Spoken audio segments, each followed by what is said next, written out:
हम पढ़ते हैं भूकंप।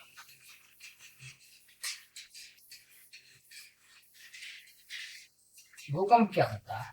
भूकंप का मतलब है पृथ्वी का कांपना।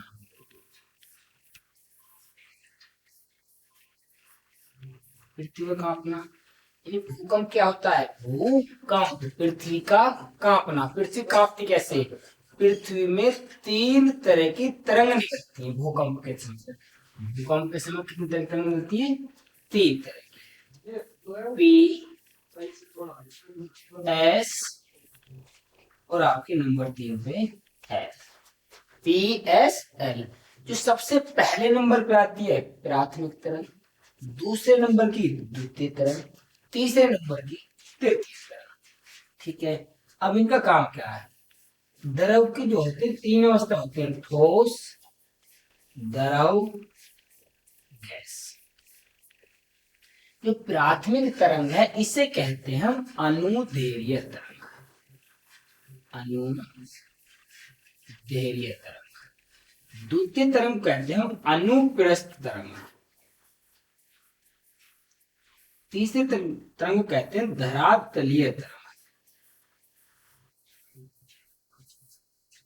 प्राथमिक तरंग, द्वितीय तरंग, तृतीय तरंग। प्राथमिक तरंग को कहते हैं अनुदैर्घ्य तरंग, द्वितीय तरंग को कहते हैं अनुप्रस्थ तरंग, तृतीय तरंग को कहते हैं धरातलीय तरंग। क्लियर? जो सिस्मोग्राफ है यानी इन तीनों का चित्र बनेगा सिस्मोग्राफ पर।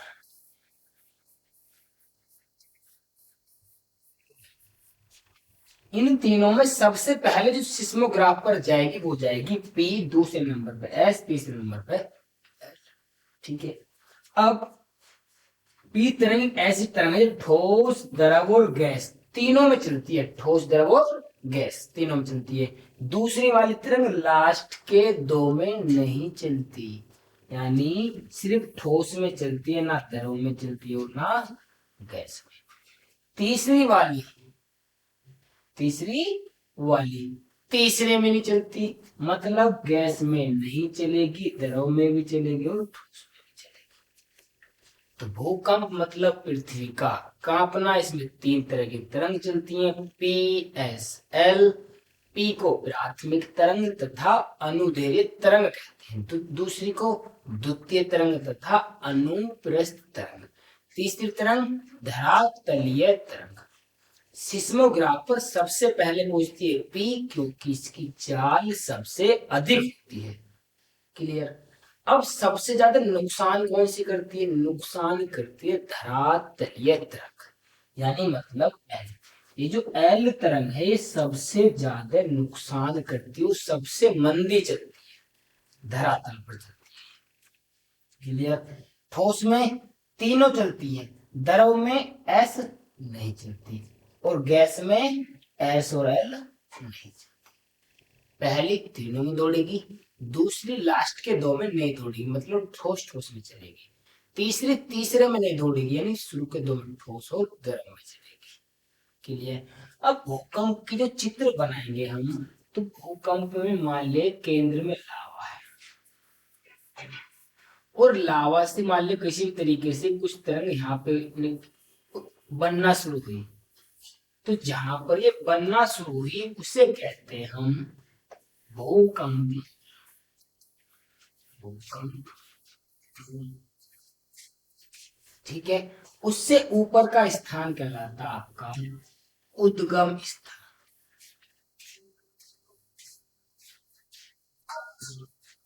उससे ऊपर का भाग जहां पर धरातल पर महसूस करते अधिक है। ये पढ़ा था हमने, भूकंप आगे था। उसके बाद बात थी आपकी ज्वाला। ठीक है। ज्वालामुखी पृथ्वी के अंदर लावा है। यह लावा यानी तरंग सिद्धांत दिया था आपका, दिया आपको याद हो, हेरी हेस पढ़ा था हमने, होम्स पढ़ा था। तो होम्स ने तरंग सिद्धांत दिया था। तो होम्स ने जब तरंग सिद्धांत दिया था तो पृथ्वी में कुछ रेडियो एक्टिव तत्व पाए जाते हैं, तो जब रेडियो एक्टिव तत्व पाए जाते हैं तो पृथ्वी में भूतापीय घटना घट जाती है। कौन सी घटना घट जाती है? भूतापीय। अब भूतापीय घटना के कारण जो पृथ्वी का केंद्र है, जैसे जैसे पृथ्वी के केंद्र में हम नीचे की तरफ जाएंगे तो तापमान बढ़ता जाएगा और इसका तापमान पृथ्वी के केंद्र का पहुंच जाएगा 5000 से 6000 डिग्री सेंटीग्रेड। इस बीच के टेम्परेचर पे कोई भी वस्तु लिक्विड फॉर्म में आ जाएगी। ठीक है, तो पृथ्वी के केंद्र में क्या बन गया? लावा। तो उसके लिए एक व्यक्ति था स्वेस।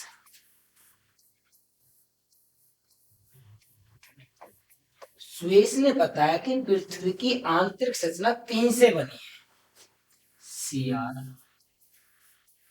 सीमा और नीफे। तो ये नीफे वाला भाग है, ये क्या बन गया आपका? लावा। ये वाला भाग दूसरी परत, ये वाला भाग सबसे बाहर वाली परत। हिंदी में अगर देखें तो ये पलपटी, ये आपकी मेंटल और ये आपकी कोर। जब ये लावा बाहर निकलने की कोशिश करेगा तो पृथ्वी की कमजोरी ढूंढेगा। तो जब ये पृथ्वी की कमजोरी ढूंढेगा तो ये बाहर आएगा। तो जो बाहर जिस रास्ते से आता है उसे कहते हैं ज्वालामुखी नली। ज्वालामुखी। क्लियर? आगे बढ़ते हैं। यानी इस तरीके से आपका लावा बाहर आया, इस तरीके से। जब लावा बाहर आया तो इसका नाम रखा ज्वालामुखी नली।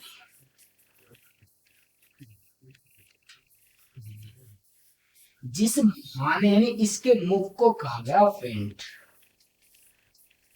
या क्रेटर।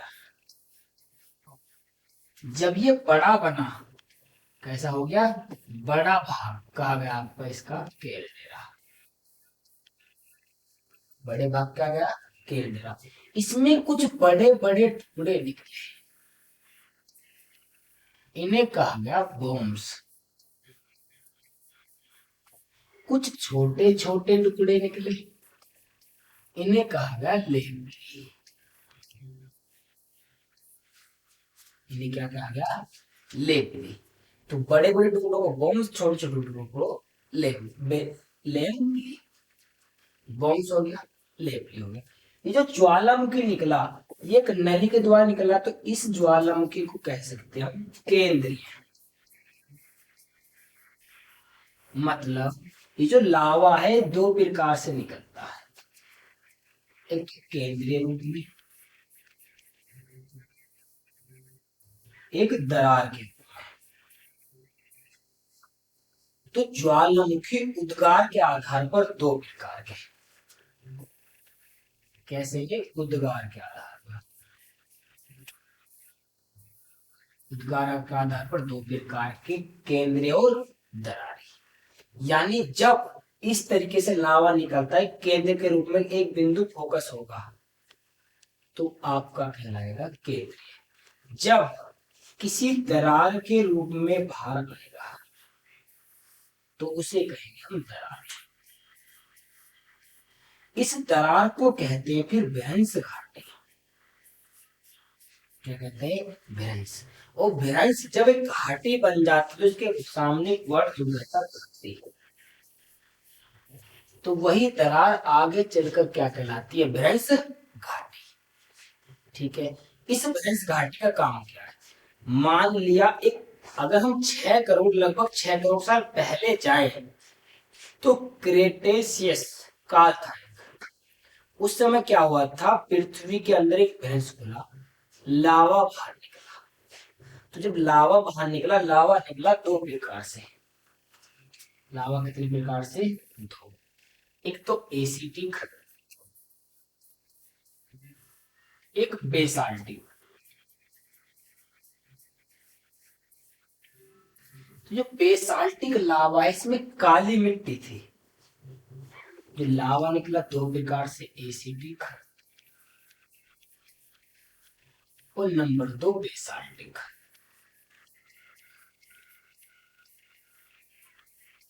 तो बेसाल्टिक लावे में काली मिट्टी की मात्रा ज्यादा थी।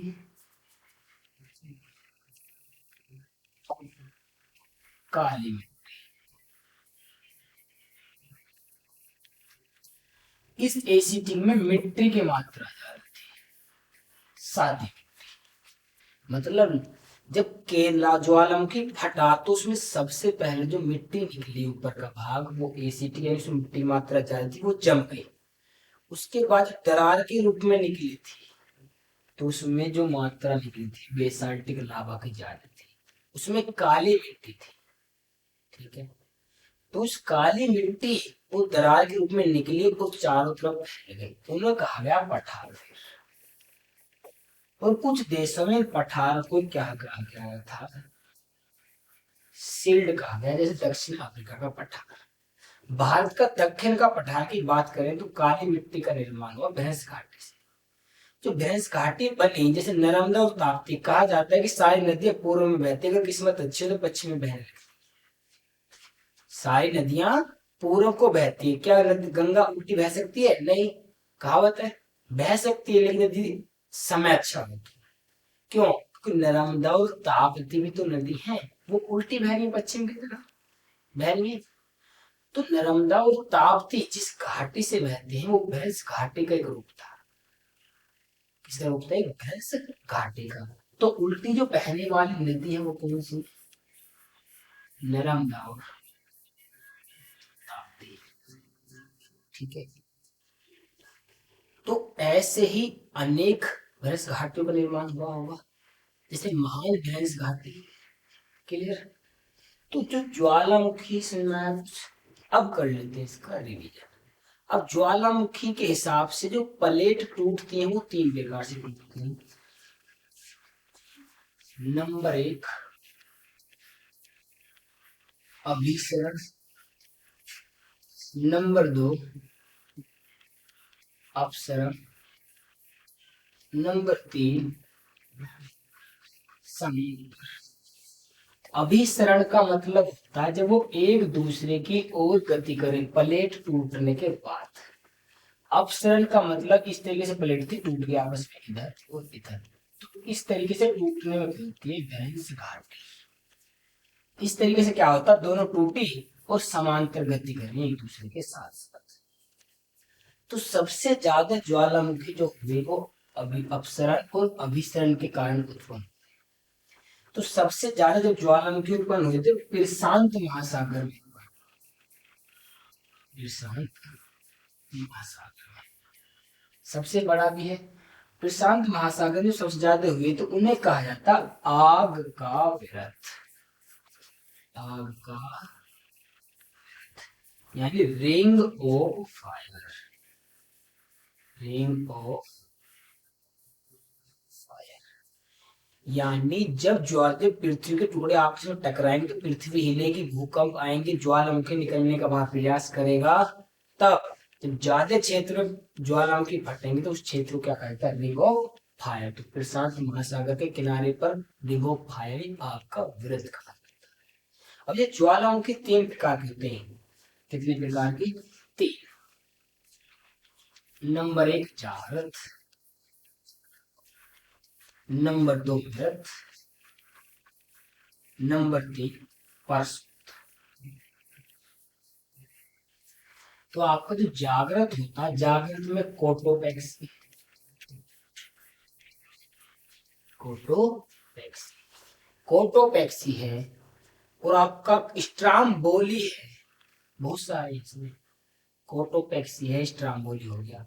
मृत में कोह सुल्तान है, देवबंद है, पोपा है म्यांमार में। फिर सुप्त में, फिर सुप्त में आपका बेरन जो अंडमान निकोबार में है। क्राफ्टोवा इंडोनेशिया में है।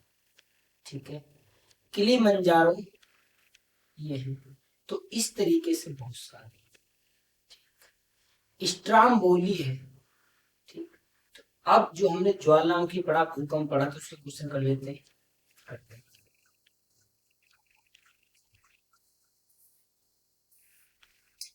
इसमें पहला क्वेश्चन दे रखा है, यानी अब जो हम पहले जो पढ़ रहे थे थ्योरी वाइज पढ़ रहे थे, थ्योरी वाइज में पढ़ के सीधे क्या पढ़ेंगे अब क्वेश्चनों के हिसाब से। तो पहला क्वेश्चन ज्वालामुखी क्या है आपका, ज्वालामुखी जिस क्षेत्र से निकलता है उसे क्या कहते हैं, वेंट। क्या कहते हैं उसे, वेंट। यानी अगर ये देख लेते हैं, मान लीजिए पृथ्वी है, इसके केंद्र में क्या भरा हुआ है, लावा। जब ये लावा गैस बनेगी, गर्म होगा, भूतापिक घटना घटेगी, तो बाहर आने की कोशिश करेगा। तो बाहर आने पर जो ये मुख होगा, इसे क्या कहते हैं हम, वेंट। आगे चलते हैं, लावा जिस नली से पृथ्वी से बाहर आता है उसे क्या कहते हैं, प्रकृति का सुरक्षा वॉल्व या ज्वालामुखी नली। मतलब ये जो नली सी आपको दिखाई दे रही है इसे कहते हैं ज्वालामुखी नली। जो पृथ्वी के अंदर जो लावा बन रहा है, केंद्र में जो लावा है, जो बाहर आएगा तो उसके मुख को वेंट या क्रेटर, वो जो वेंट बड़ा बन जाएगा तो उसे कहेंगे केल्डेरा। ठीक है। और जो जिस नली के द्वारा आएगा, जिस रास्ते से आएगा, उस रास्ते को कहते हैं ज्वालामुखी नली। आगे बढ़ते हैं, लावा में निकलने वाले बड़े टुकड़े क्या कहलाते हैं, फॉर्म्स। मतलब ये जो लावा निकल रहा है इससे कुछ बड़े टुकड़े निकलेंगे, इन बड़े टुकड़ों को कहा जाएगा बॉम्ब्स। कुछ छोटे टुकड़े निकलेंगे, उन्हें कहा जाएगा लेपली। क्या कहा जाएगा उन्हें, लेपली। ज्वालामुखी मतलब क्या, सीधा सीधा सीधा सीधा मतलब ये है कि पृथ्वी के अंदर लावा बनता है, जो लावा है वो उसको गर्म है, कैसा वो गर्म लिक्विड फॉर्म में, जो पृथ्वी से बाहर आने की कोशिश करेगा तो उसमें दो प्रकार के चट्टान, दो प्रकार के पदार्थ निकलेंगे, कुछ छोटे कुछ बड़े। जो बड़े होंगे उन्हें बॉम्ब्स, जो छोटे होंगे लेपली कहते हैं। जिस रास्ते से आएंगे उन्हें ज्वालामुखी नली कहते हैं। और उसका जो मुख होगा ज्वालामुखी का मुख, उसे कहते हैं हम, इसमें लिखा ज्वालामुखी मुख को क्या कहते हैं, वेंट या क्रेटर। वेंट या ये वाला जो मुख है इसे क्या कहते हैं हम, वेंट या क्रेटर। और जब ये बड़ा बन जाएगा तो कहेगा क्रेटर। क्लियर। यानी वेंट या क्रेटर अगर वो बड़ा हो जाएगा तो केल्डर कहलाएगा। ठीक है, आगे बढ़ते हैं। तो पहला क्वेश्चन ये था, ज्वालामुखी जिस क्षेत्र से निकलता है उसे क्या कहते हैं, वेंट या क्रेटर, उसका बड़ा रूप केल्डेरा। लावा जिस नली से निकलता है उसे क्या कहते हैं, प्रकृति का सुरक्षा वॉल्व या ज्वालामुखी नली। आगे लावा में निकलने वाले बड़े टुकड़ों क्या कहते हैं, बॉम्ब्स, और छोटे टुकड़े लेपी। आगे लावा में निकलने वाले छोटे टुकड़े क्या कहलाते हैं, लेपली कहलाते हैं। क्या कहलाते हैं, लेपली। आगे बढ़ते हैं, क्रेटर का बड़ा रूप क्या कहलाता है, केल्ड्रा कहलाता है। क्या कहलाता है, केल्ड्रा। आगे ज्वालामुखी उद्गार के आधार पर कितने प्रकार के होते हैं, दो प्रकार के होते हैं, केंद्र और धरारी नहीं होता, ये दरारी होता है। कैसा होता है, दरारी। मतलब जैसे हमने भी चित्र बनाया था इस तरीके से, इसमें लावा था, उस लावे ने बाहर निकलने की कोशिश की थी। जब ये बाहर निकला था तो जो पृथ्वी की जो ये 7 महाद्वीप है, अगर थोड़ा सा हम पीछे जाए तो 7 महाद्वीप यानी पृथ्वी की ऊपरी परत टूटी थी। पेंजिया जो भाग था 2 भागों में टूटा था, उसके बाद फिर 7 बड़े भागों में 20 छोटे छोटे भागों में टूटे थे। तो उसमें जो टूटने का कारण तो मान लिया जैसे अपसरण की तरह टूटे, यानी इस तरीके से ये पृथ्वी का टुकड़ा था, इसमें अचानक से दरार आ गई, तो इस दरार से लावा निकला होगा, तो उस आधार पर दरारी। और ये जैसे छिद्र, किसी छिद्र या ज्वालामुखी से लावा निकल रहा है तो इसे कहते हैं केंद्रीय। और ये क्या हो गया, दरार। यानी जब लावा दरार के रूप में बाहर आए तो दरारी, केंद्र के रूप में, नली के रूप में बाहर आए तो केंद्र। आगे बढ़ते हैं, ज्वालामुखी फटने के आधार पर कितने प्रकार के होते हैं, 3, सक्रिय, प्रसुप्त और मरद। मतलब एक तो जागृत,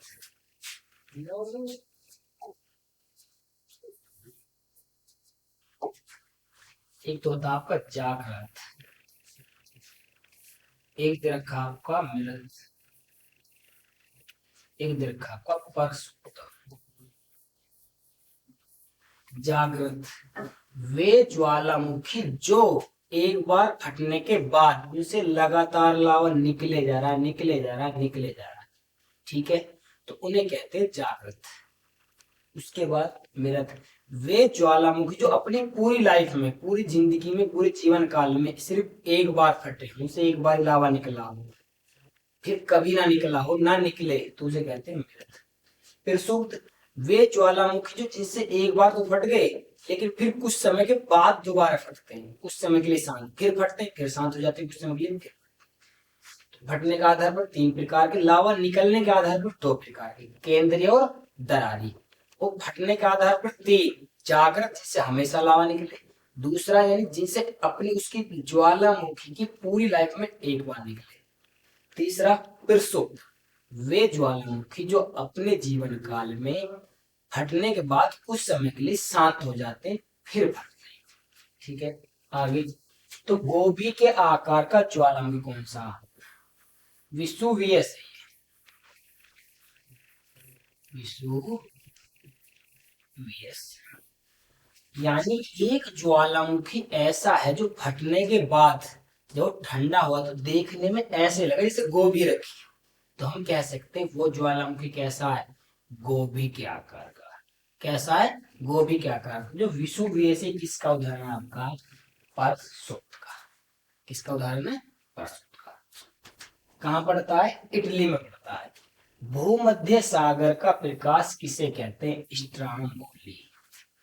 यानी जो पृथ्वी की हमने तीन मुख्य रेखाएं पढ़ी थी, कर्क रेखा, मकर रेखा, भूमध्य रेखा, तो भूमध्य रेखा पर एक ज्वालामुखी जो स्थित है स्ट्रामबोली, तो भूमध्य सागर, जो भूमध्य में सागर पड़ता है उसमें ये उजाले का काम करता है, नाइट में उजाला देता जब फटता है, तो भूमध्य सागर का प्रकाश किसे कहते हैं?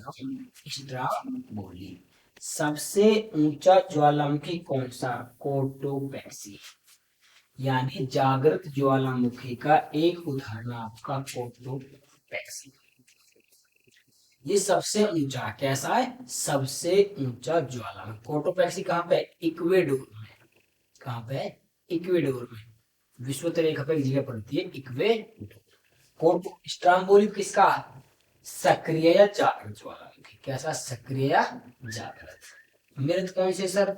देवबंद है, कोहू सुल्तान है, ठीक है, पोपा है हमारे इस तरह ये है, ठीक है। आगे बढ़ते हैं। सबसे ज्यादा सक्रिय ज्वालामुखी कौन सा? माउंट किलायू। कौन सा है? माउंट किलायू। सबसे ऊंचा कौन था? पहले लिखा था अभी, ये लिखा सबसे ज्यादा सक्रिय कौन सा? माउंट किलायू। क्लियर। भूमध्य सागर का प्रकाश कौन था? स्ट्रामबोली। आगे ऑस्ट्रेलिया के और दक्षिण अफ्रीका के पठार को क्या कहते हैं? सील्ड।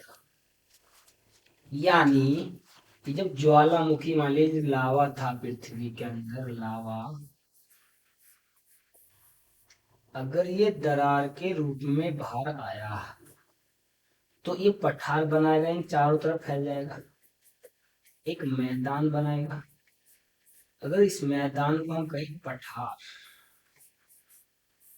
एक बहुत बड़ा पठार बनाया इसने, यानी जो मैदान बना था, मैदान के ऊपर जब लावा निकला तो वो लावा चारों तरफ फैल गया तो पठार, तो दक्षिण अफ्रीका में उस पठार को किस नाम से जानते हैं? सील्ड। तो ये कहा गया है कि ऑस्ट्रेलिया के और दक्षिण अफ्रीका के पठार को क्या कहते हैं? सील्ड। वो जब ये लावा निकला था ना, तो लावा दो प्रकार का होता है, एसिटिक और बेसाल्टिक। एसिटिक और बेसाल्टिक। जो बेसाल्टिक लावा उसमें काली मिट्टी अधिक होती है, तो जो काली मिट्टी अधिक होती है वो ज्यादा क्षेत्र में फैलता, पतला होता है। एसिटिक लावा में मिट्टी ज्यादा होती है, तो निकलती है और एक स्थान पर ढेर बना देती है, पहाड़ बन जाता है, जम जाती है। तो काली मिट्टी का निर्माण जो है ज्वालामुखी के फटने के आधार पर हुआ, दरार के आधार पर। उस दरार को, ये दरार जो है, इसे फ्रेंड्स के नाम से जानते हैं। फ्रेंड्स नहीं, फ्रेंड्स किस नाम से जानते हैं इसे? भैंस। यानी कुछ भैंस घाटियां पड़ेंगी तो किससे भी, दरार के आधार पर। आगे, अटलांटिक तट के उत्तरी भाग को क्या कहते हैं? Dolphin rise. ये राइज है, डॉल्फिन राइज। अटलांटिक जो महासागर है आपका, जो दूसरे नंबर पे सबसे बड़ा, पहले नंबर पर प्रशांत महासागर, दूसरे नंबर पर अटलांटिक महासागर। जो अटलांटिक महासागर वो एस आकार का है। तो एस आकार का जो ऊपर वाला भाग है, उत्तरी भाग को कहते हैं डॉल्फिन राइज, और दक्षिणी भाग को कहते हैं चैलेंजर। क्या कहते हैं? चैलेंजर। अटलांटिक तट के दक्षिणी भाग को क्या कहते हैं? चैलेंजर। यानी जो हमने ऐसा आकार का जो है आपका अटलांटिक महासागर।